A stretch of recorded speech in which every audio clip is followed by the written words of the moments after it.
I'm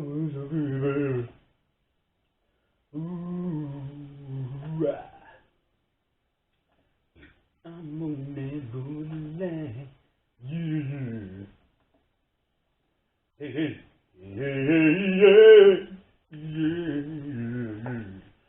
Alright, looks like we're good. Make sure the camera's on. It's on. Alright. Welcome to the 8672 podcast. It's Chris. Wise can't be here. He's out on assignment.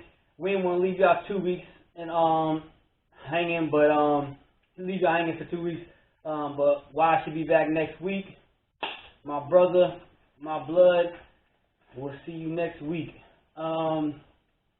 Episode 19, I believe.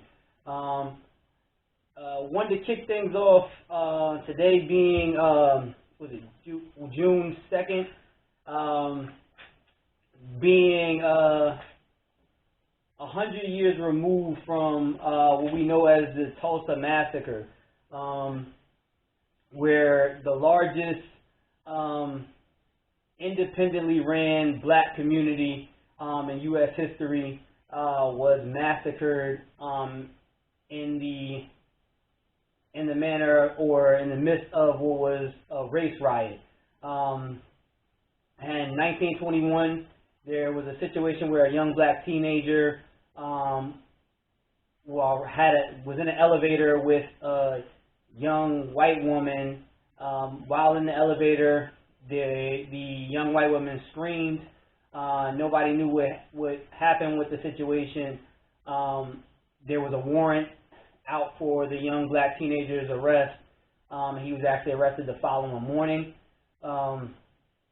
What happened from there, you had rumors about what actually happened in the elevator without anybody actually knowing anything. And then you had the Tulsa Tribune, I believe it was, who put out a front page story the following morning, saying that there were charges, publicizing charges of a sexual assault, the black teenager against a young white female. So when that came out, you had an angry group of white Tulsa citizens that came down to the courthouse and were demanding that the young black teenager be handed over.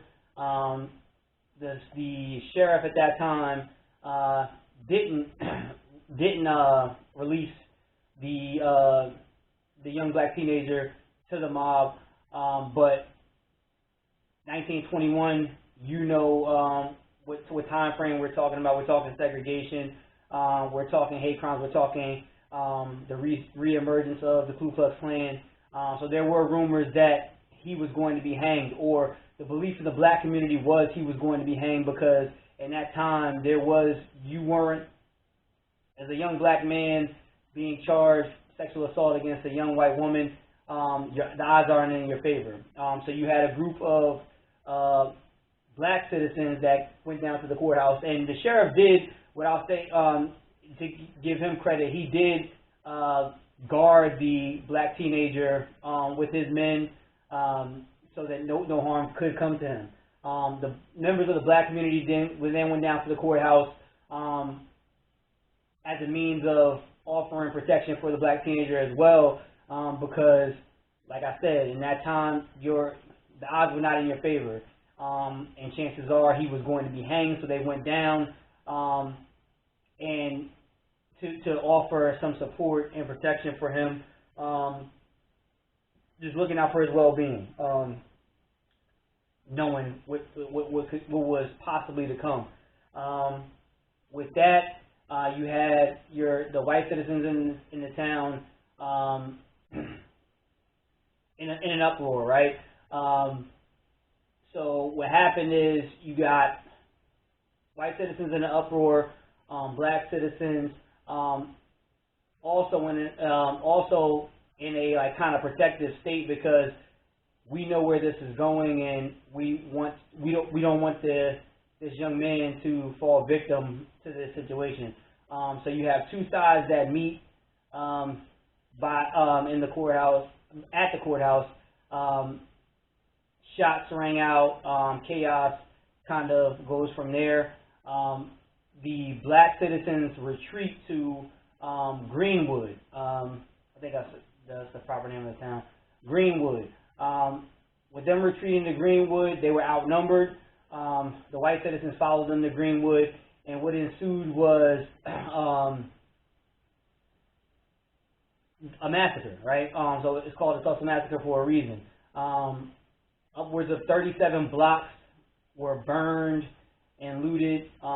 Everything from banks, churches, schools, over 1,000 homes. Yeah, it was a lot. The initial report was 36 deaths, but historians have found evidence to say it was actually upwards of 300 deaths.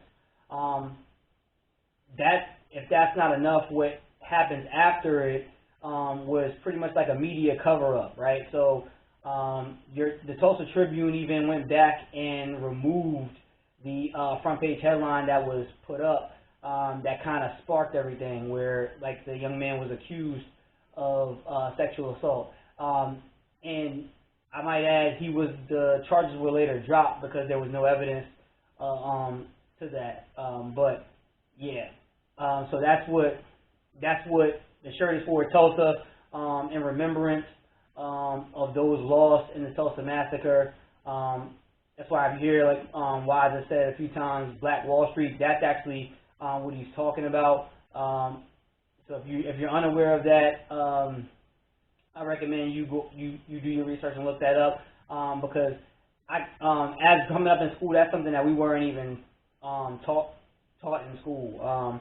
I learned that a lot later in life through conversations with family members, my brother included, and it's like Black Wall Street, Black Wall Street. It's kind of just like you get context clues and then you go like find other pieces of like you go look out and then you get the rest of the story, or somebody will share the entire story or whatever like that. But yeah, it's crazy that happened, and there were no charges on any level of the judicial system for any of that, right? So none of that rioting and looting, none of that was, no one came up on charges for that. So it was just a situation where it happened, they tried to cover it up, and they tried to forget that it even took place. But yeah, so wanted to start there, just in remembrance of those who lost their lives in that situation, and a lot of, and also it's kind of sad too, in the same aspect is like we have made some strides since then, but you see a lot of the same things, but just in different ways. So definitely paying my respects to the Tulsa Massacre victims. But on another note, what was some of this? I wasn't going to be too heavy. It was something else I want to talk about. Hold on, y'all. Oh, Dmx album review. Yeah. So, Dog's album dropped last Friday. Great album, man. Love the album, top to bottom. Yes, I'm biased, but I haven't heard anybody give the album a bad review. Those I know, those I see on the internet, celebrities I see on the internet talk about it too.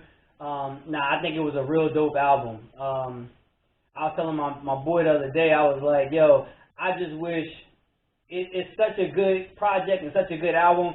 I wish he was alive to like see the love that the album is getting, and him be able to get that at 50, like the same way that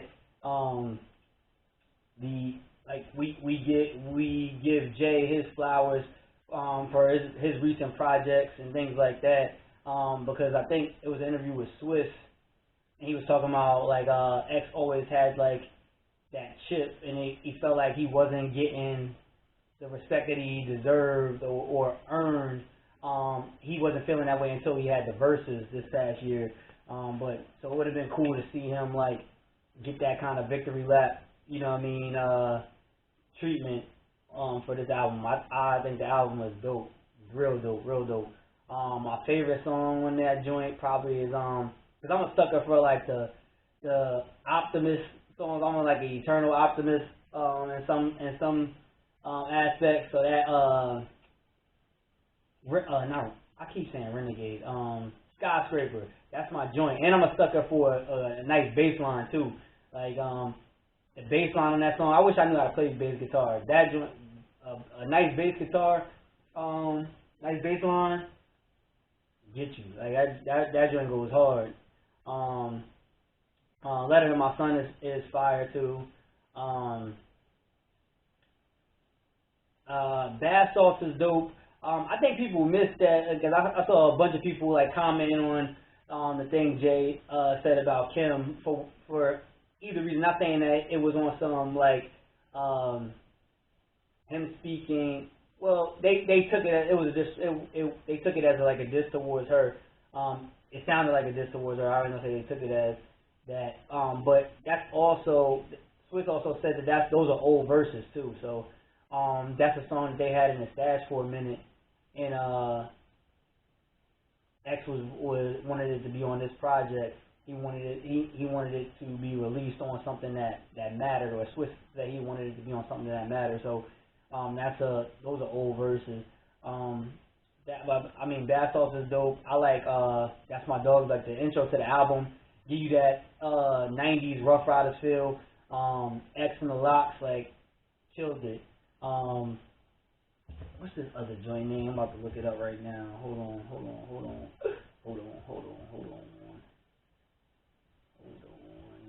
What's the name of that joint? I like the Take Control joint with Snoop. Hold Me Down. I like that joint with Alicia Keys.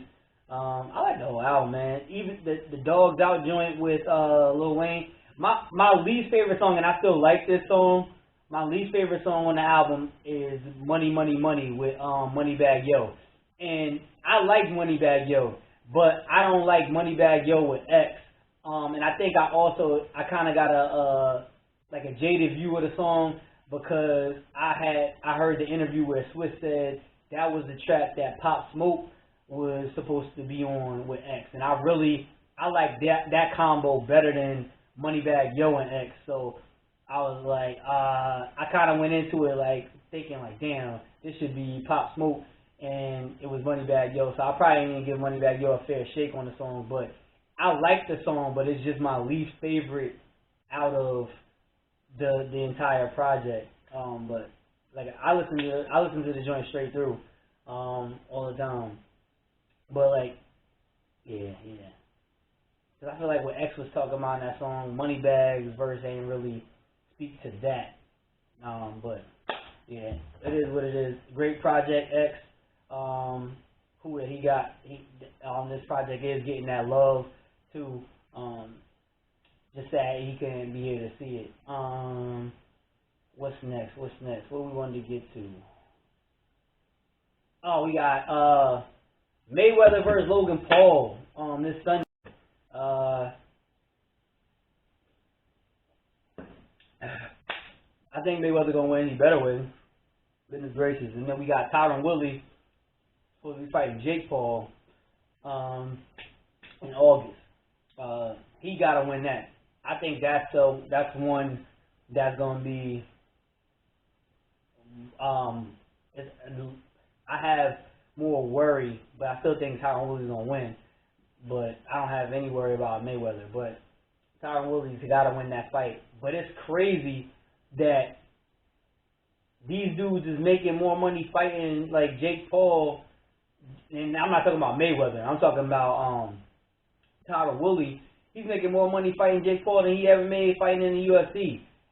they making Dana White look bad. Like, that's crazy.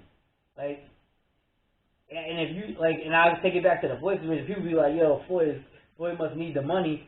But, like, think about that. Like, he's not making as much as he made as a boxer, but, like, that's because the way he got his situation set up, he's his own boss, so he set the bar way higher. But, like, your average boxer, like, you know what I'm saying? Not, I won't say your average boxer, your top tier, your average to top tier boxers.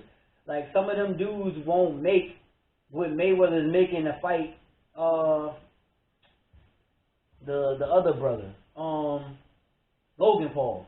Like, yeah, like, some of them dudes ain't making that. I think he said he's getting a guaranteed salary, I think, of $60 million or something like that, and then he gets 50% of the pay-per-view buys.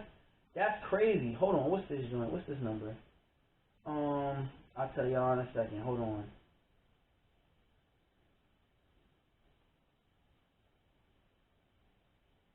Hold on, I'm looking. It's coming up. It's coming. I passed it. It's coming. I passed it. Hey, it's coming. I passed it.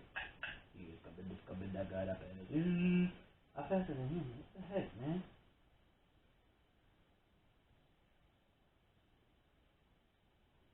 Whoa.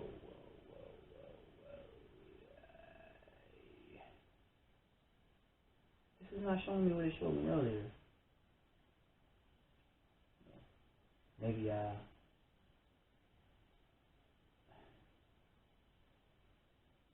think I went to the wrong thing. Hold on, it's coming up.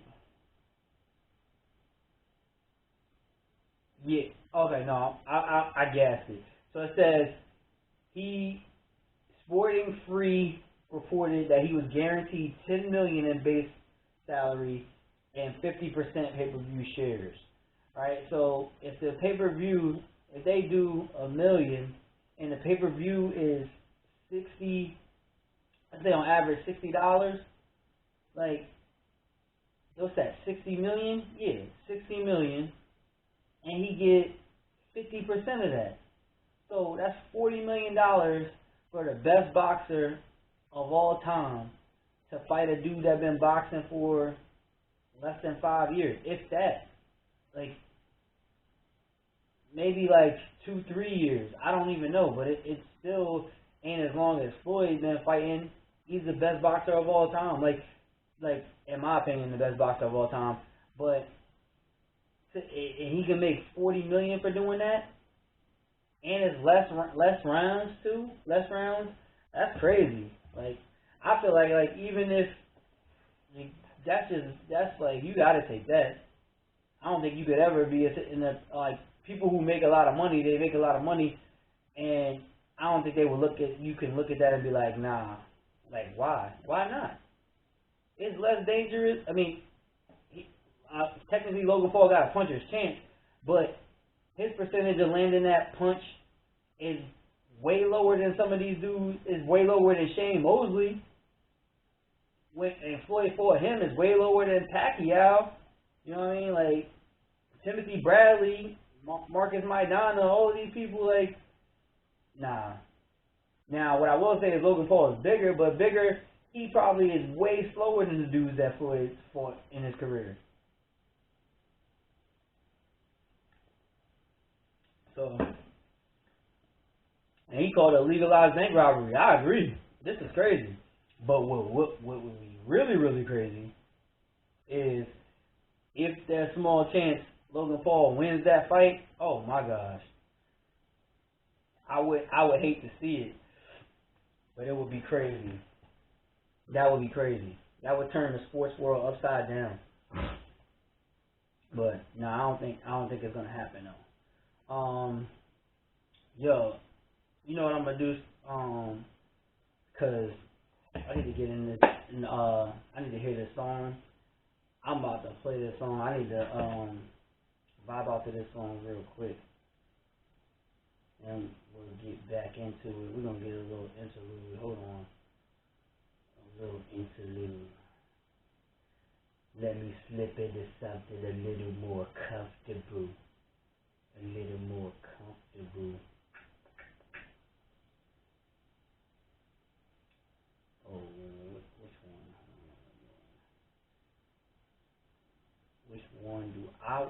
Now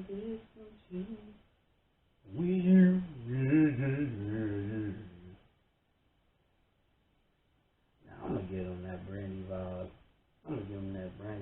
Cause that joint is my joint. And turn on my headphones.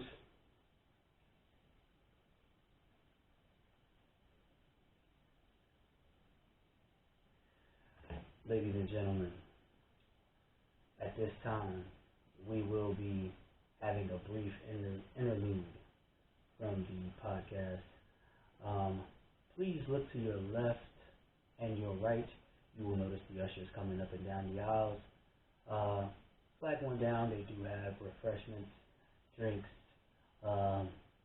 handheld snacks, warm towelettes, and contraception.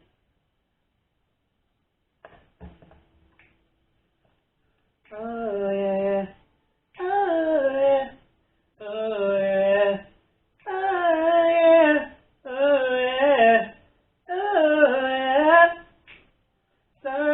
Sorry, what would you do if you're alone? Would you think about me? I know it's something wrong with you all the time.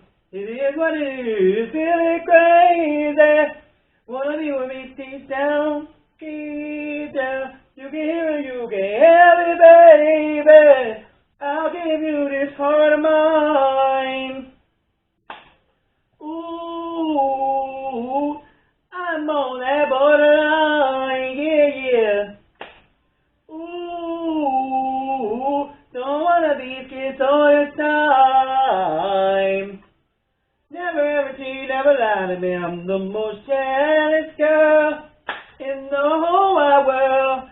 Don't you ever hurt me, I'll take on you. I will do me and you how. 'Cause I'm falling in love all alone. I never treat me the same, I ain't the same. I'm like nobody else. Ooh, I'm on that borderline, yeah. Ooh, don't wanna be kissed all this time. Never ever cheat, never lie to me. I'm the most jealous girl in the whole wide world. Don't you ever hurt me, I'll take on you. I will do. I'm so dangerous, baby. I need you to see. Believe what you see. And my feelings don't die. It's why I cry. Need to heal. Got another lady. Have another baby. Going crazy. Take what I can, baby. But then I couldn't take no chances. Coming in the biz, baby. Ooh, I'm on that borderline, yeah. Ooh, don't wanna be a kid all this time. Never ever seen, never lie to me. I'm just girl in the whole wide world. I will be your house. Hard jobs to the voices. You and I, maybe in another lifetime, right place. Coming at the wrong time, wrong. Woo! Yo, that is my joint right there. I love that song, man. That song is so fire. That song is so fire. I gotta get another one though. I gotta get another one in here. What else I want to hear? Woo. What else do I want to hear? Just getting me right. Every time I move, I lose. When I look, I'm in. Every time I turn around, back in love again. Right back in love again. In love, back in love again. Hold up.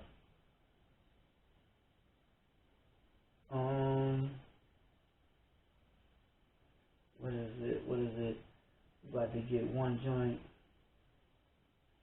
Oh yeah, this is my joint. And after this, we back into the show, baby.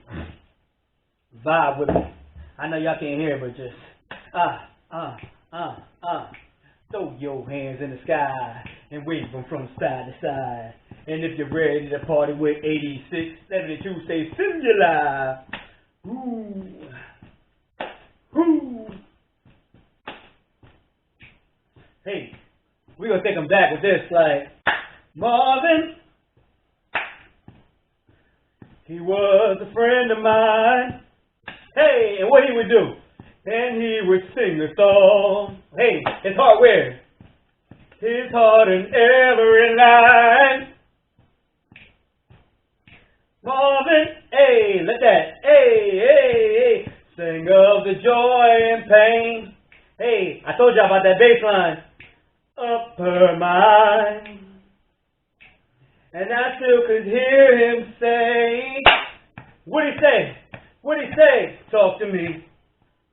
So you can see what's going on. Hey, hey, hey, hey, say you will sing your song forevermore, evermore. Hey, I just see sunshine, sweet sounds coming down on the night shift. Hey, bringing proud. Ho, ho. I bet you're full of pride. Hey, hey, hey, we're gonna be a long night, but it's gonna be alright. You're on the night shift, hey. Another home. I know you're not alone on the night shift. And found another home. I know you're not alone on the night shift. The next person, they got a different name. They go by Jackie. Hey, what you doing now? Jackie got on them Daisy Dukes like yesterday. Hey, hey, hey, when we were working out. Hey, I was getting in them guts, Jackie. Oh, you set the world on fire. Ha, she burned them. Amp it up. Hey, lift it up. Higher and higher. Keep it up. We'll be there at your side. Say you will sing your song forevermore, evermore. Gonna be some sweet sounds coming down on the night shift.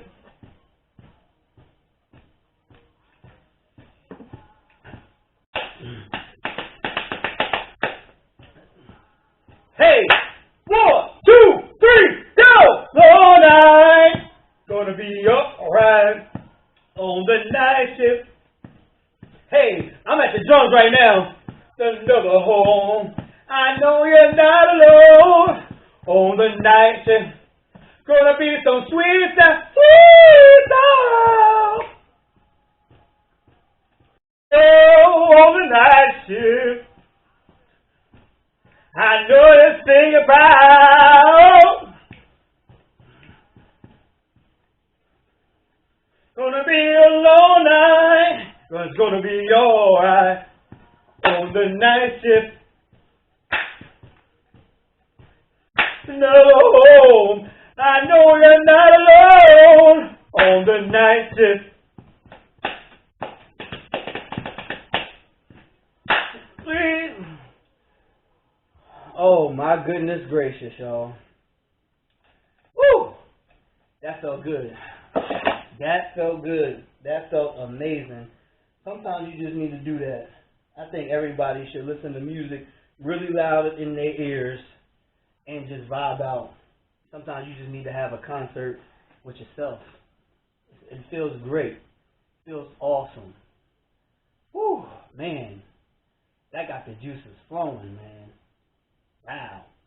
I love that. I felt like I was at like a summer jam or something, like a summer festival or something. It was nighttime. We was looking at the crowd. It was wilding. Man, that's dope. Yo, you know, I'm on jumping all over the place. The show Real World. That joint used to be my show back in the days. Freaking back in the 90s. That was what I was just going on right there. I felt like that was like the confessional when the roommates would go in the confessional and they always find out all the drama on there. They'd be like, one cat coming in and be like, yeah, I don't think I really fit in here. Everybody's really immature and they want to just party all the time. I'm really trying to get my life together. I'm here for business opportunities, and everybody just wants to get shit-faced all the time and have lots of sex, and that's not really what I came here for. So that was like serious. And then you kind of another dude come in or other girl come in, like, oh my gosh, like this is so cool. Like I can't remember last night, and somebody's in the room right now. Get in. Like nah, yeah, nah. That used to be my show though. Like, with the my favorite one, Hawaii. I think Hawaii was. If Hawaii was with Ruthie, that was my joint. Back to New York was dope. The first one, I think it was Real World. The first season of Real World, where David and Puck. I think that was David, because I think David got kicked off on the first episode because he like was playing. He pulled the towel off the one girl. I think they kicked him off the show after the first episode. Yeah, that season was funny. Boston was dope. I think that was CT. Yeah, Boston was dope. Yeah, that used to be the show. I ain't really Road Rules was cool for a couple of seasons, but Real World was always way better, in my opinion. What else we got going on? We got Naomi Osaki withdraws from the French Open. So she withdrew from the French Open due to, and I don't want to butcher this because I believe it was due to interaction with the media. For her mental health, she was having a difficult time interacting with the media, and she chose to withdraw from the French Open because they didn't permit her they didn't relinquish her of her media obligation, right? So in order for her to play in the tournament, she couldn't just play in the tournament and then not do any interviews. They wouldn't allow that. So because of that, she withdrew from the French Open. And I see both sides, like as far as like what people were saying. Not that I understand both sides. What I'm saying is like I see people arguing on both sides. Like some people are pro what she did, some people are against what she did. They feel like if you're a professional athlete, that's part of the job and things like that. But what I'm more so on, I get that point, but I'm more so on the other side because when did like professional athletes and celebrities stop being human beings? I think it also we kind of touched on that. I don't know if it was definitely 2 weeks ago. If it was last episode or another previous episode before that. Like people also do that with like pastors and stuff. These people are all human beings. Excuse me. So I say that about Naomi Osaki because like if she's having like legitimate mental health issues, or not even mental health issues, like anxiety issues and things like that, because she has to talk to the media, like, we need to value the person, man. Like, that is crazy to me. Like, that, like, I definitely understand that that's a part, like, you're saying, like, that's a part of her job, but, like, if you're in the workplace, think about you at your 9 to 5. Like, if it was a part of your job that was not the main part, like that's not the main thing, right? She's a tennis player. she's not saying that she can't play tennis in front of thousands of people. You know what I mean? She's not saying that, right? She's saying that after she did what she's talented in, right? The reason that you want to interview her, right? The sport that she loves, she's going to do that. But she's saying the aftermath, like talking to the media, is not good for her, right? So I can understand like the getting after her, like if she was saying like, oh, all my tennis matches need to be in an empty stadium, otherwise I can't play here. That's not what she's saying. You know what I'm saying? Like that doesn't make any, like, it doesn't make sense to me how we devalue the person once they become a celebrity. Because if that was your daughter, like if that was my daughter, like I wouldn't want her to do that either. You know what I'm saying? And it becomes like, it comes to a point where it's like, yo, like we really, from the standpoint of like fans who consume things, like that fandom get people going crazy, man. Like you just be bugged out. Like your grasp on reality and how things really are for people who are essentially just like you. You know what I'm saying? At the core of their being, they're just like you. You know what I mean? They're warm-blooded men who just like you are, right? Got feelings, got emotions, they got issues, we all got issues. Ain't nobody perfect. You know what I'm saying? Like, and for people to be like, her issues don't matter because she makes a substantial amount of money and people are entertained by watching her do it, then she got to stop being a human being. Like, that's crazy. You know what I'm saying? And everybody has their own, like, gifts and things that they're comfortable dealing with, right? Naomi Osaka is not comfortable dealing with the media. And you got people on the opposite end of that, like what Venus said, like the way she copes with the media, because it's the difficult thing, right? This is not something new. Like, you have other athletes that have expressed these same types of things, right? But everybody deals with it differently. Like Venus Williams said, the way she copes with it is the fact if she knows that no matter what people say, none of them that's talking is even close to as talented as she is at playing a game of tennis, right? So that's a different mindset. But her mind, like the way she deals with it, is it doesn't make Naomi Osaka wrong, right? You can't tell her like that she has to be that way. It's just not fair. Like they don't have the same experiences, so they won't be the same, right? It's not going to be the same. And that kind of leads me into the situation that's been going on with Kwame Brown. We ain't been on in 2 weeks. Well, I was asking about it the last episode that we were on. And at that time, I hadn't listened to anything that was going on. But like, most of you probably know about him responding to Steven Jackson and Matt Barnes, and their continued claim or bandwagon claim, as he calls it, as far as him being called a bust in his NBA career. Now, what I'll say, because I mean, it is entertaining. Like, it's funny watching him. What I will say, and I haven't watched all his videos, but from what I have watched, I don't know if they said anything. Now, the personal thing that Charlemagne released about his family and his dad and his brothers and stuff like that, like, that's personal. So I understand the going after Charlemagne for the personal jab in that regard to his family, because that has nothing to do with me playing basketball, right? You going into things that don't nobody even know about me, like, that's not public. It is public record, but it's not something that I'm putting on display, right? My basketball talent is something that I'm on national TV, I'm putting on display, right?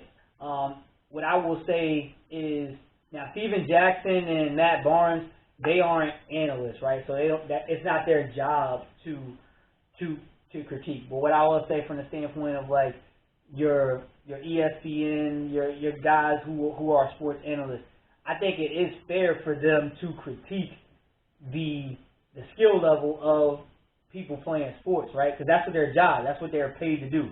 They are paid to critique you as an athlete, right? Going back to Naomi Osaka, she's not saying that you can't critique. She's just not comfortable with the interaction. You know what I'm saying? And it's not even, I don't even think it was based around critique. It's just something she's not comfortable doing, right? But you put your display on in public. There's a market, a profession that is there. Its job is to critique, right? Now, whatever your, going back to Quality Round, whatever your classification is for somebody to be a bust, that to each his own. Like you know what I'm saying, as far as what you classify as being a bust. Now, what I will say is, if somebody's opinion is that he's a bust, then if they're an analyst and that's their job, they have the right to do that, right? It's like he has the right to not appreciate that critique. But as a professional athlete, and you're playing on TV, people are naturally going to critique you. I just be thinking it's funny because everything he's saying is true as far as he ain't no bust. He made however many millions of dollars. I completely agree with that, right? And I definitely have said professional athletes suck and people are bust, things like that. I never had the Kwame Brown conversation, to be honest. I just never cared as much to critique him like that. But I definitely was on board with him being a bust. You know what I'm saying? As far as number 1 overall pick, and when you think about number 1 overall pick, unfortunately you compare it to like LeBron. You know what I mean? Not everybody compared to LeBron. That's a bad way of putting it. But when you think number 1 overall pick, you thinking game changing. You thinking franchise, face of franchise type deal. And Kwame Brown wasn't that, right? So that's where I'm kind of at. I'm like, all right. Now, if people were saying things personally, where it's taking it beyond the basketball court, that's where it's an issue, because that has nothing to do with him playing basketball. But I think it's fair to critique an athlete, but at the same time, you keep it professional because you value the fact that they're a human being. But in the real world, your performance is critiqued, right?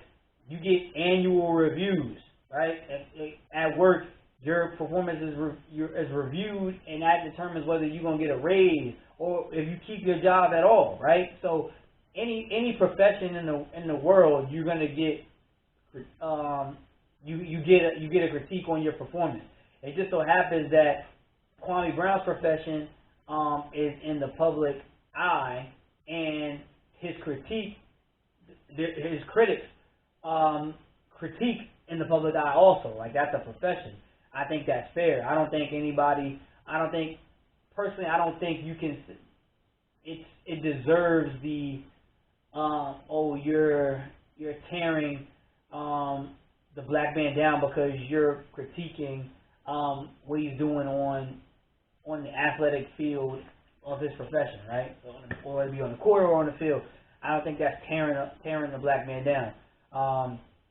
Now, if you go beyond that, then yes.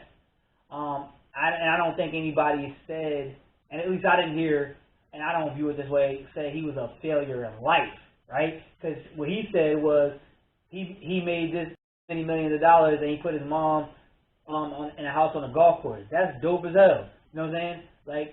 Nobody is saying he was a bust in real life. I mean, in life, right?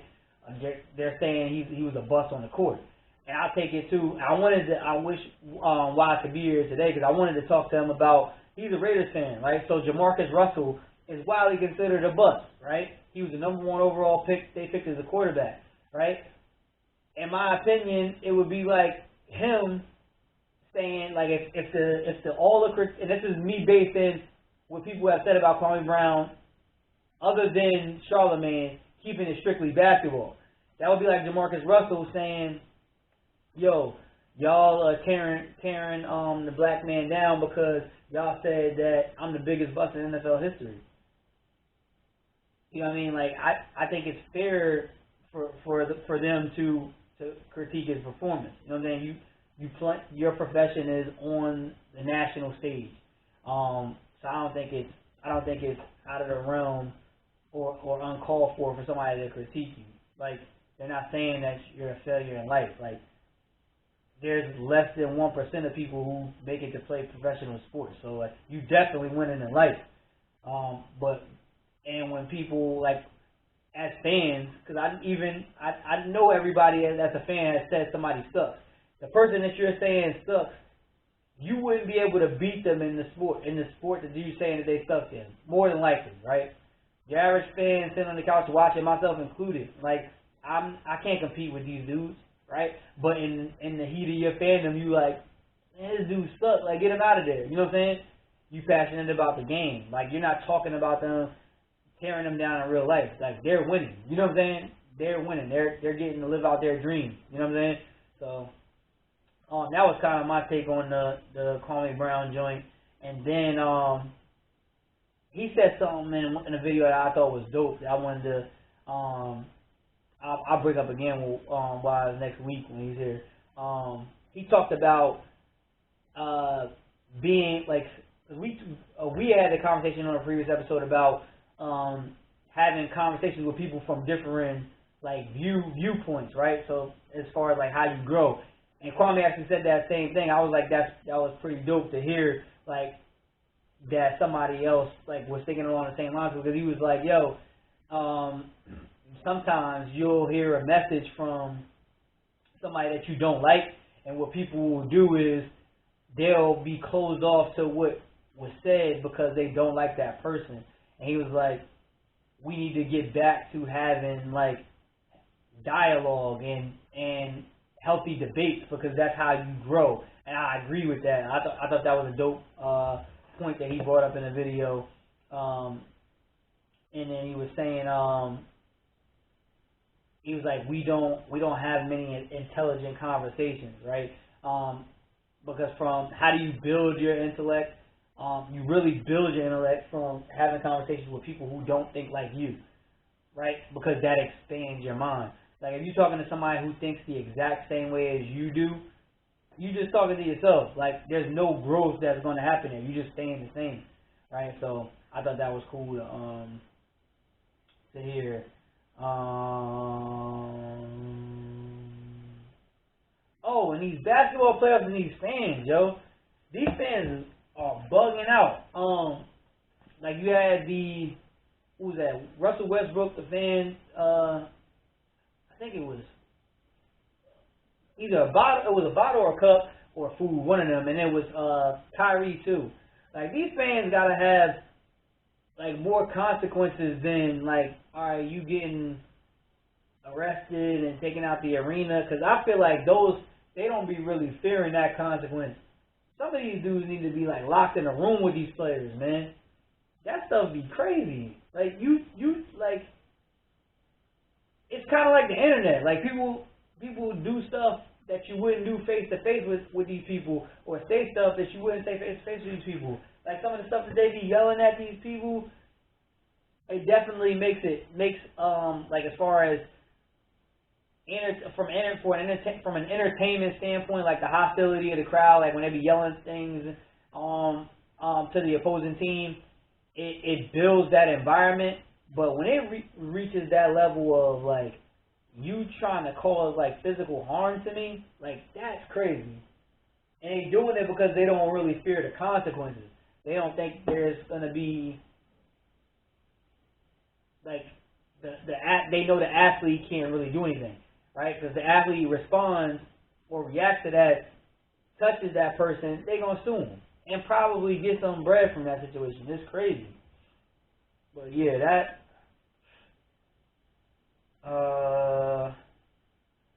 What else?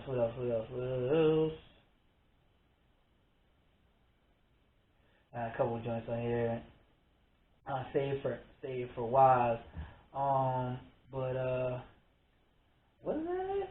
Was that it?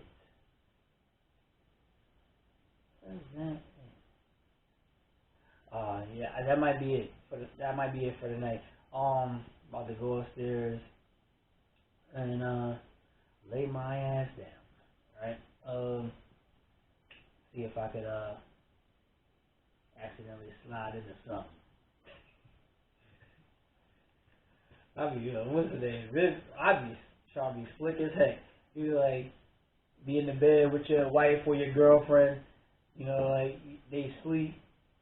You be laying there and the covers move like you think they move like her turning over or scooting back towards you. You start doing stuff like, alright, let me go ahead and just let it touch. Just let it touch. Try and get in there and pull one of those. But appreciate y'all hanging out with me this week. Why should be here next week. And we'll holler at y'all. This 8672 Podcast. This is Chris signing out. Peace.